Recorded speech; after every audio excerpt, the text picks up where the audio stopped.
que só pregam Malaquias 3:10 e escondem Deuteronômio capítulo 14?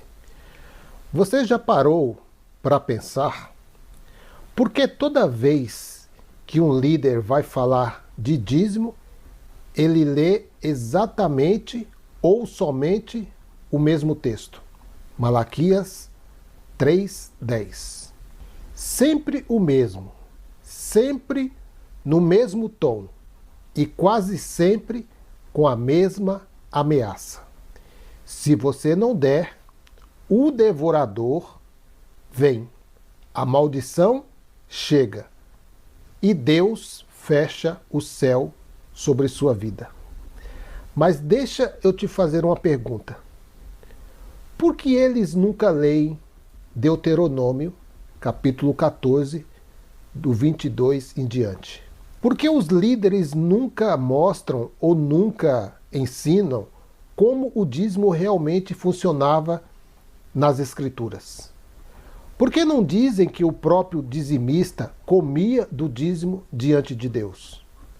Por que escondem o contexto e só usam o texto que gera medo?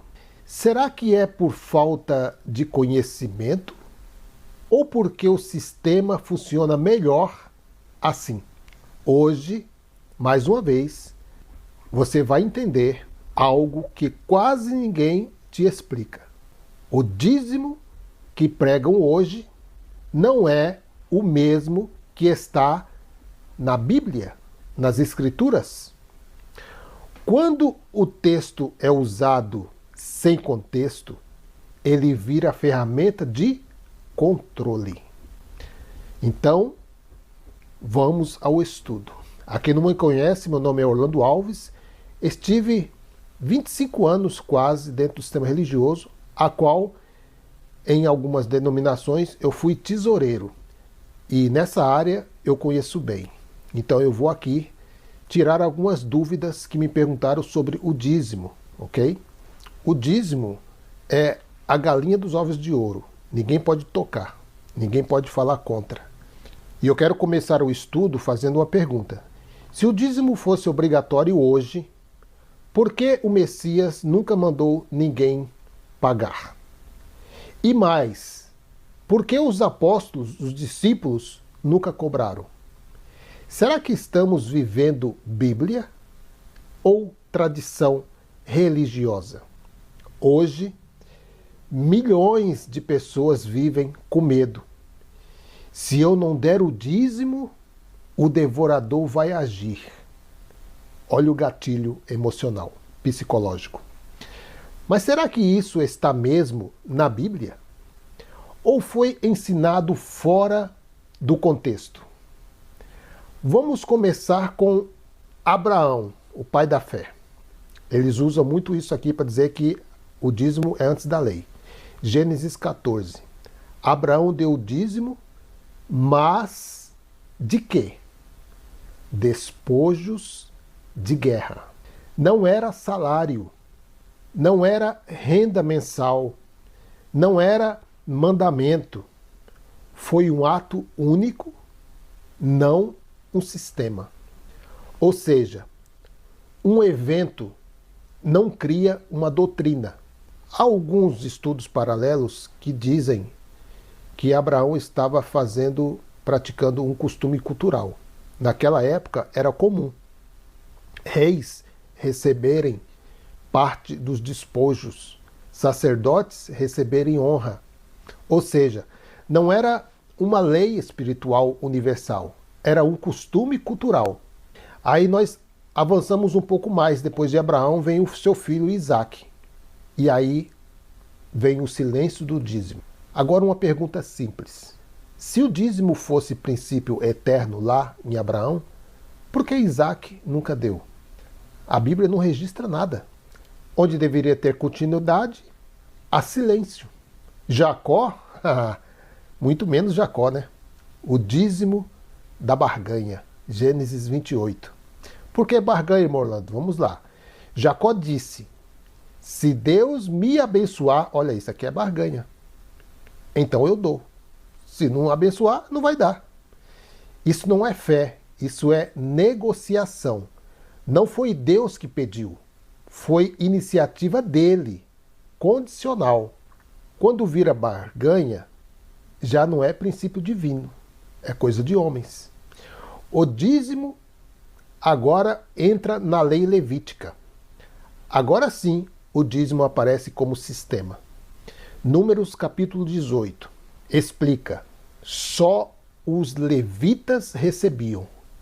Não tinham herança, era alimento ligado ao templo. Não era dinheiro, era agricultura. Transformaram comida em dinheiro e lei em negócio. Malaquias 3,10 é o gatilho do medo. Por isso que eles usam muito Malaquias 3,10 para tomar dízimo dos irmãos. E aí vem o famoso devorador. Não é demônio. Joel e Deuteronômio 28 explica gafanhotos, pragas, seca, falta de chuva. E a bênção, falado lá em Malaquias? A janela do céu não liberava dinheiro, liberava chuva.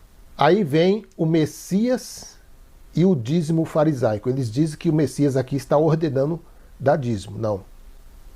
Mateus 23. Jesus falou do dízimo? Sim. Mas para quem? Fariseus. Eles estavam debaixo da lei. O foco ali era mostrar a hipocrisia dos líderes. Não instituição. A lei já obrigava a entrega do dízimo. O Messias não ordena, ele só diz para não esquecer o princípio, que é justiça, misericórdia e fé. Eles entregavam o dízimo, mas como uma coisa mecânica, mas eles não tinham misericórdia, justiça e nem fé. Então, o Messias não ensinou dízimo. A lei sim ensinava. Ele confrontou religiosidade. Aí vamos para Hebreus. Eles dizem que também é o segundo ponto dentro do Novo Testamento que fala de dízimo. Mas será que a carta aos Hebreus está defendendo a prática do dízimo da lei? A carta aos Hebreus não exorta dízimos. O objetivo foi mostrar a superioridade de Cristo. Hebreus 7. Aqui é onde muitos se confundem. Hebreus explica: texto descritivo, não mandamento. Está mostrando ali o sistema antigo. Descrever não é ordenar. Sempre que vão pedir dízimo, eles usam Malaquias 3,10. Mas fora do contexto, com medo, com ameaça e até com demônio devorador. E aqui eu trago um parêntese para quebrar o mito. Então vamos para o texto de verdade. Deuteronômio, capítulo 14, verso 22 ao 29. Eu não vou ler todo, mas você pode acompanhar na sua Bíblia aí. O que era o dízimo? O dízimo não era dinheiro. Começamos por aqui. Era cereal, vinho, azeite, animais. Não era salário, era alimento. E quem poderia comer o dízimo? Aqui vem a bomba. O próprio dizimista comia o dízimo. Deuteronômio capítulo 14, verso 23. Ali comam aquela 10ª na presença do Altíssimo. Você já viu isso? Ou você já ouviu isso em algum lugar? O contexto religioso é: hoje quem come o dízimo não é quem dá, é quem cobra. E chegamos ao ponto, quando o dízimo vira dinheiro? Está lá no versículo 24 ao 25, acompanhe na sua Bíblia aí. Deuteronômio capítulo 14, do 24 ao 25. Você vai ver lá que se o caminho fosse longe, eles poderiam pegar aquele monte de dízimo, poderia ser um saco de feijão, um saco de arroz, um animal, podia vender. Vendia, levava o dinheiro na mão, comprava depois comida de novo e ali comiam na presença do Altíssimo. O dinheiro não era o dízimo. E qual era o objetivo? Versículo 26. Comam, bebam e se alegrem. Isso aqui não parece cobrança, parece celebração. Quem recebia o dízimo? Do contexto. Versículo 27 ao 29. Levitas, órfãos, viúvas, estrangeiros.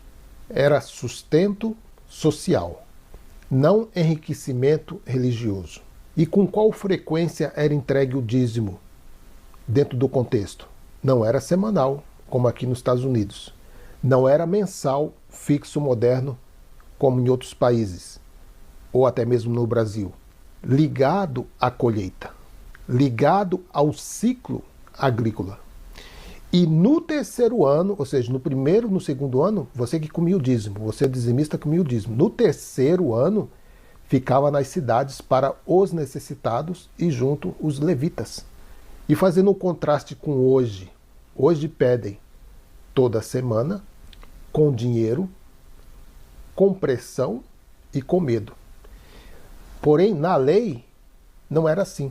Na lei era alimento, celebração, partilha, contexto agrícola. Se você aplicasse o dízimo da Bíblia hoje, quem dá é quem comeria. E não é isso. Quem come é os líderes. Transformaram alimento em dinheiro, celebração em cobrança e bênção em ameaça. Isso não é Bíblia. Isso é sistema. Aí chegamos na nova aliança. Porque nós viemos com a nova aliança estabelecida. Não tem nada de lei, nós não participamos de lei. Lei ficou lá para trás. Romanos capítulo 10, verso 4, o fim da lei é Cristo. E Efésios 2,15, a lei e seus mandamentos foram terminados em Cristo. Aí fica uma pergunta, se a lei termina em Cristo, se os mandamentos, que o dízimo fazia parte de um mandamento da lei levítica, já não tem templo, já não tem sacerdote, já não tem levitas, não tem dízimo. De onde eles tiraram o ressurgir do dízimo, se fazia parte de uma antiga aliança que de envelhecida desapareceu, como diz Hebreus? Quem deu autoridade para eles pegarem dízimo dos irmãos, sendo que os líderes não são judeus e nem tampouco são levitas? Você já parou para pensar isso? Então, como que era o contexto do Novo Testamento, a igreja primitiva? 2 Coríntios 9:7. Leia aí na sua casa. No Novo Testamento, não tem cobrança, não tem porcentagem, não tem maldição, tem liberdade.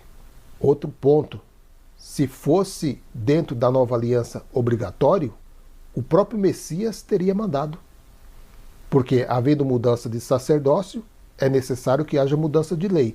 E dentro dessa lei do sacerdócio eterno, não há cobrança de dízimo, porque isso pertencia à lei mosaica. E tampouco vemos os discípulos ou os apóstolos tentando cobrar dízimo dos irmãos. Até porque nem o próprio Messias, nem os discípulos, nem os apóstolos eram da tribo de Levi. Não poderiam pedir dízimo, porque o dízimo foi dado como herança somente à tribo de Levi. Nenhuma outra tribo teria autoridade para tomar dízimo dos irmãos. Eram 12 tribos. As 11, eles tinham por lei obrigação de sustentar os levitas, porque eles não receberam herança de terra.